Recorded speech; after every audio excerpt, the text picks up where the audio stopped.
I just feel bad for all the other Two-Spirits out there who are facing this kind of discrimination on a daily basis, because this is just me getting pizza. Tonight, a rally in Alberta to raise awareness about discrimination. We look at it as a means by which we can carve a path forward to truly make appropriate decisions. A police association and Stats Can collect race-based data. This happened and I was like, wow, like this still doesn't feel real to me. And a Manitoba Métis woman signs with the Las Vegas football team.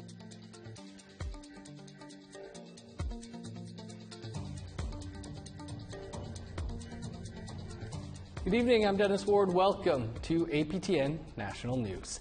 Chevy Rabbit, a prominent Two-Spirit advocate in Alberta, says she was a victim of hate speech, and she organized a rally to show that discrimination won't be stood for. Chris Stewart has a story. On July 10th, Chevy Rabbit was at this pizza place in Wetaskiwin, Alberta. She says a customer approached her and called her disgusting. Chevy is a transgender woman. She recorded the interaction. The man says God made Adam and Eve, not Adam and Steve. She posted the video on social media. I just feel bad for all the other Two-Spirits out there who are facing this kind of discrimination on a daily basis, because this is just me getting pizza. So obviously this is happening right across the board. And then with almost 4,000 views in Central Alberta, I got a lot of other Two-Spirit people saying that this is their daily occurrences. They go to the grocery store, they go to restaurants, they get assaulted like this. So Rabbit organized an anti-hate rally on the Wetaskiwin City Hall grounds. City councillors and the mayor were there to offer support. We want to have an inclusive community, and we denounce any hate speech of any sort and any discriminatory comments, especially in times like now. Mayor Tyler Gaindham applauded Chevy Rabbit's determination to speak up about being discriminated against. I really admire somebody who in the face of adversity, when she isn't being spoken to the way she should be, that she steps out and acknowledges it and says it's not right. Around 50 people attended with just 2 days' notice. When people started being hateful, I thought, well, it's not me. There's nothing wrong with me. I know I'm loved. I'm a good person. I do good things. Alberta Indigenous Relations Minister Rick Wilson told a story of his daughter's fight with hate. He said his daughter is Two-Spirited. It just seems like it's just rampant right now, and maybe because people are kind of, with the whole COVID thing too, is part of it, and people are just getting kind of antsy, and just anything we can do to bring awareness to that. Enough hate, let's just love. We got enough problems, we don't need this. And Tyler. Jacqueline Buffalo is a candidate for council at the Montana First Nation.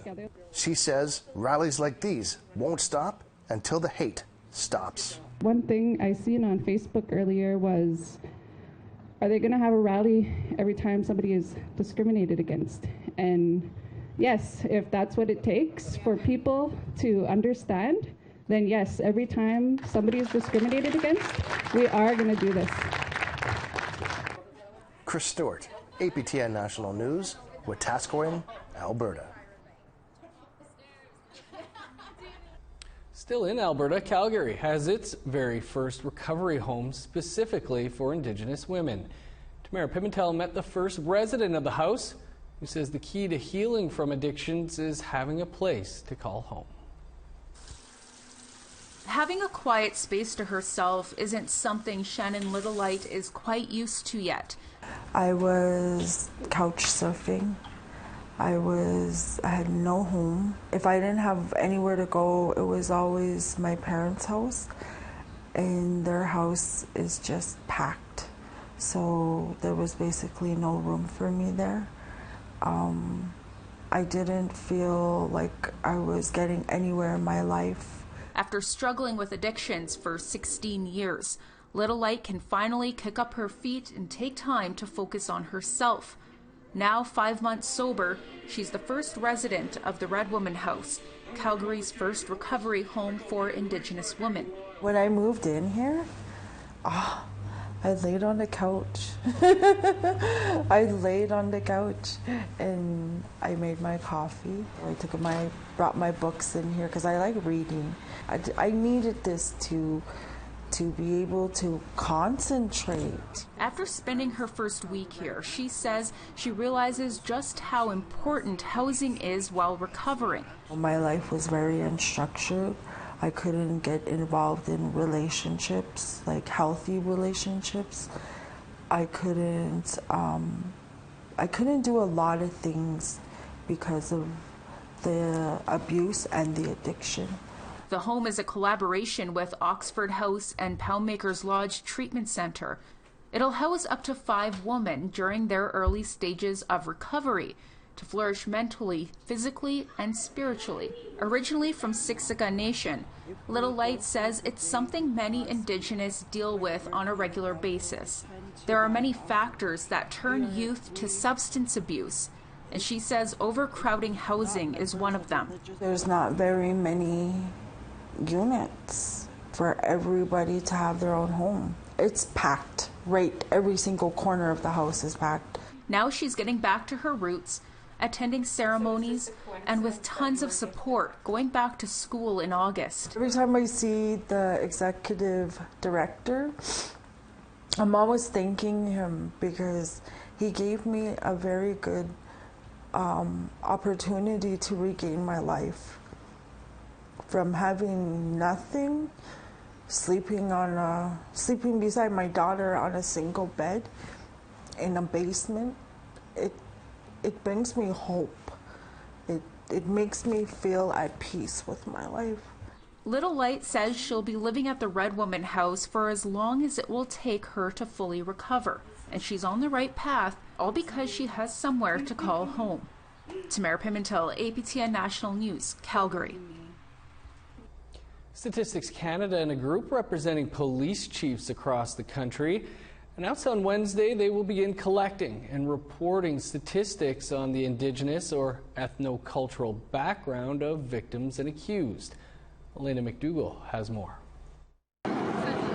The need for this type of data collection has never been greater. The announcement from Stats Canada and the Canadian Association of Chiefs of Police comes amid protests and stories of police brutality emerging across the country. Stuart Batts, Deputy Chief of the CACP, said the discussion of collecting race-based data resurfaced following the police killing of George Floyd in the United States. But without data on either side, we're relying on perceptions, we're relying on anecdotes, and, there's a margin of error in those discussions. And I think truly the time is here that we need to put aside old suspicions about why we're collecting this data, and that we look at it as a means by which we can carve a path forward to truly make appropriate decisions, and where needed, we course correct.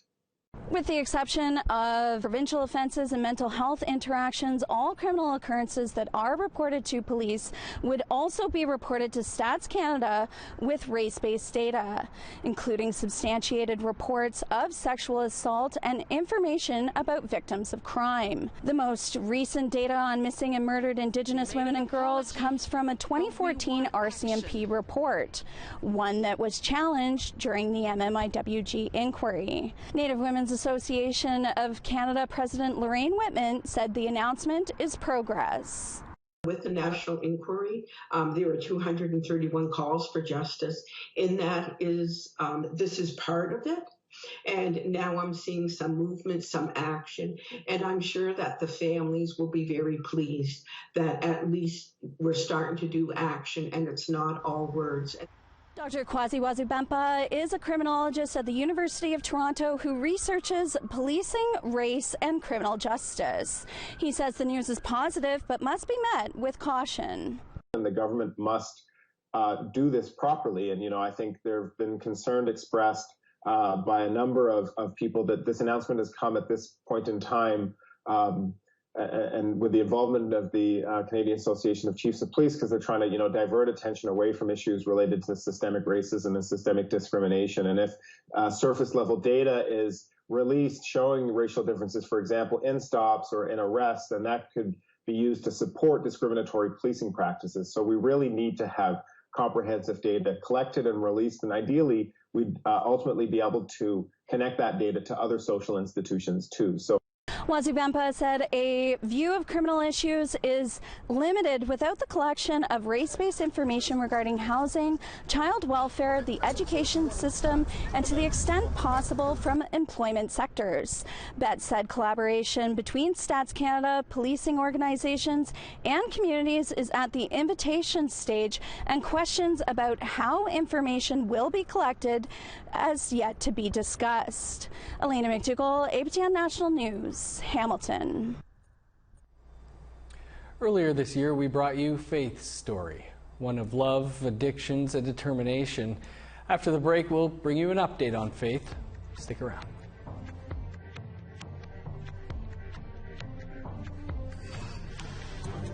Here's a look at Saturday's weather forecast starting on the East Coast. Showers and 16 in St. John's. Rain and 27 for Fredericton. 22 in Nain. 27 under sunny skies for Cartwright. 30 in Montreal. 26 in Saguenay and Chibougamau. 34 in Toronto. Sunny and 32 for Ottawa. Showers and 28 in Thunder Bay, Timmins, and Kapuskasing. 15 in Churchill, 21 with showers in God's Lake and Norway House. Rain and 25 for Winnipeg, 26 and showers in Gimli. Rain and 22 for Regina and Estevan, 21 with showers in Saskatoon. 18 with rain in Meadow Lake, La Ronge, and Buffalo Narrows.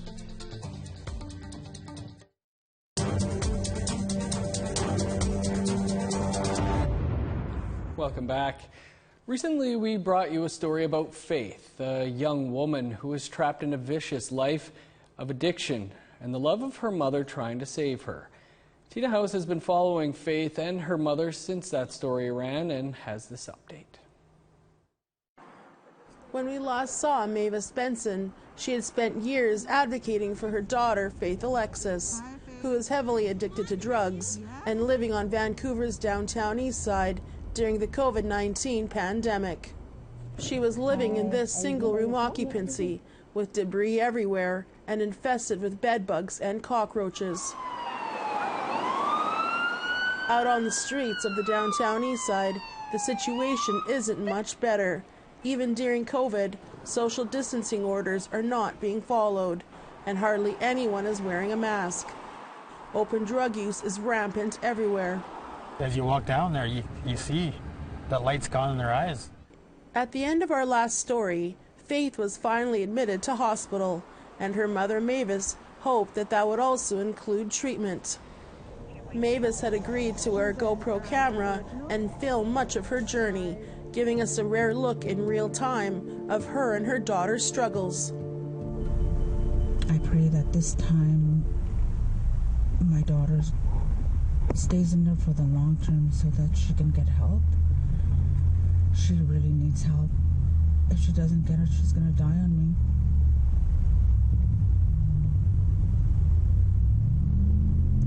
And that's one thing that will totally break me.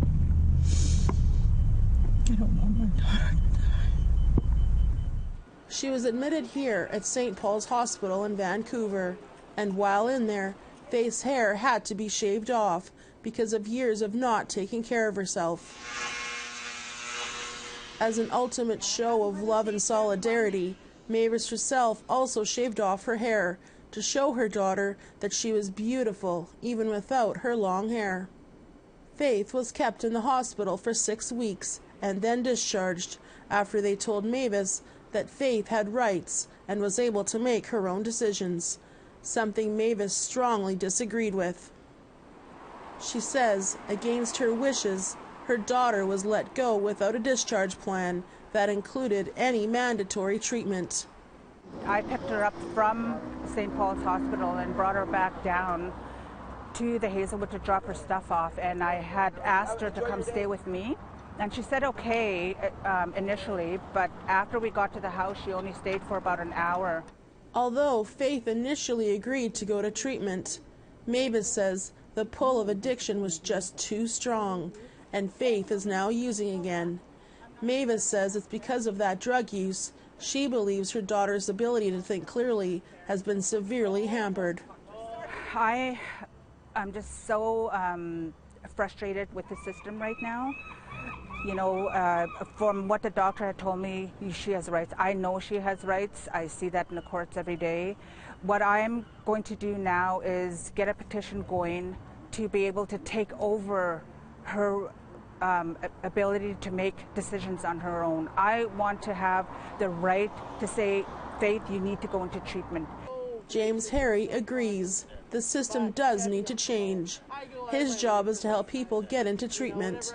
He says for people like Faith, who can't make sound decisions, it's a fragile time after they are released from hospital. One of our First Nations people come out of jail, and the court system wants them to heal in a healthy way. They make mandatory treatment, and rather than more jail time. Why can't we have that for this instance, like Mavis's daughter, right? Who right now can't make that decision for herself because she's so lost in her addiction, you know, and the mental health problems is on top of it. BC's Minister of Mental Health and Addictions, Judy Darcy, says she watched part 1 of Faith's story and was deeply saddened and shocked that this could happen. It's just a devastating and heartbreaking story. Nobody should have to live that way. Nobody should have to have experienced what Faith has experienced. And, you know, it's the kind of story that gets me up in the morning. It's the reason that we created this ministry for mental health and addictions. It's what drives us every single day. Minister Darcy says that the BC government is about to announce 6 new rural, culturally based treatment facilities across the province, as well as renovations to existing urban facilities to get more Indigenous people into treatment.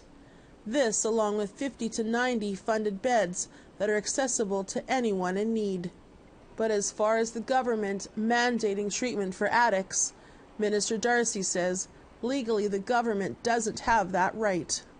Mandated treatment, forced treatment, is a very complicated issue, and it's one where there are widely diverging opinions, including widely diverging opinions amongst First Nations people. Why can't we just keep them in there and they're doing so good? We're keeping them alive, right? And by discharging her, we're throwing them back out to the wolves, right? Throwing her back into that addiction. So, once again, Mavis says she's back at square one, walking these streets looking for her daughter, praying the beautiful, carefree, and loving daughter she once knew returns and finds her way through this never-ending cycle of addiction. But with the 93% spike in Indigenous people dying from an overdose during the pandemic, Mavis's worries continue. You know what, Faith? You have the whole world behind you. You have your family, you have friends, you have strangers behind you. You know, take a look, Faith. Please wake up. You know, you're important to everyone. You're most important to me and your children. You know, just wake up and take this help before it's too late. Because if she continues to stay down here, it's going to be too late. Tina House, APTN National News, Vancouver. Tough story to watch. Time for another break, but stick around. There's more to come.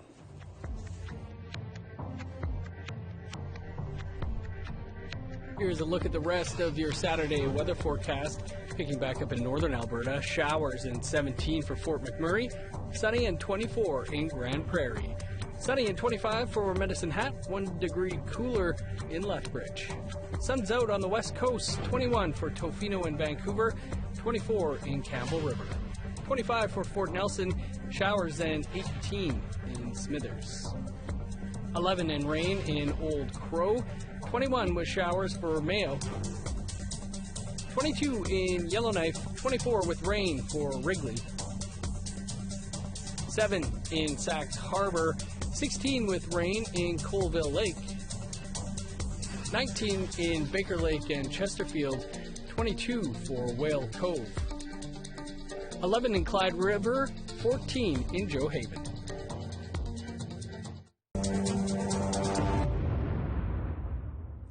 Welcome back.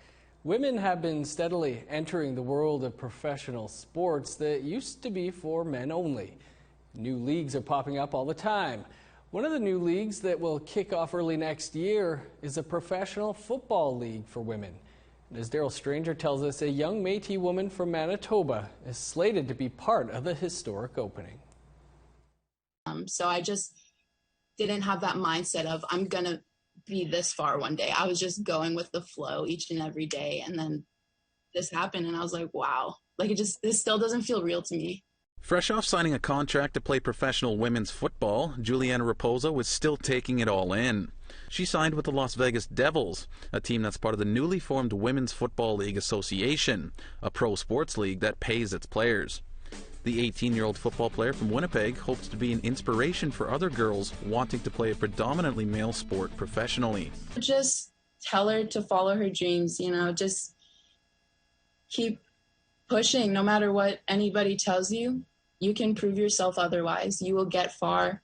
You will make it to where you want to make it one day. Just got to keep fighting, keep pushing no matter the outcome. Just keep your head up. She didn't always play football. Soccer was her first passion.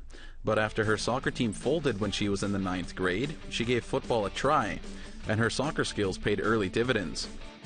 I ended up being pretty good for my first time ever playing football. We did this one kicking drill, and because I did play soccer prior to, my leg was just really good, and the ball just went up and gone. And then my coaches were just ecstatic over the fact that I could actually kick. Yeah, it just went off from there.